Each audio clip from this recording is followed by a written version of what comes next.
Hi வணக்கம் நண்பர்களே, எப்படி இருக்கீங்க?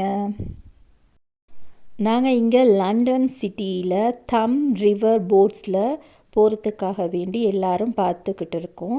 போட் வந்தோன்னே அதில் ஏறி வெஸ்ட்மின்ஸ்டர் அப்பே வரைக்கும் பயணிக்கணும்.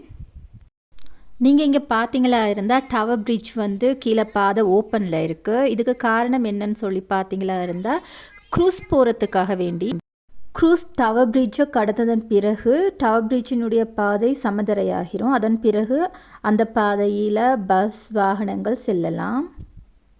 இது 11ஆம் நூற்றாண்டு அளவில் ஐரோப்பாவில் அமைக்கப்பட்ட மிகச்சிறப்பான ஒரு கட்டிடக்கலை லண்டனில் இருக்குது. சின்ன போட்ஸ் எல்லாம் போகணுமா இருந்தால் அந்த பாதை வந்து திறக்காது. பெரிய க்ரூஸ் போகிறதுக்காக மட்டுமே அந்த பாதை திறக்கும். க்ரூஸ் கடந்ததன் பின்னர் பாதை வந்து சமதரையாகிறதையும் நீங்கள் இந்த வீடியோவில் பார்க்கக்கூடியதாக இருக்குது. டவர் பிரிட்ஜ் ஆனது 1894ஆம் ஆண்டு மக்கள் பாவனைக்காக திறந்து வைக்கப்பட்டுள்ளது.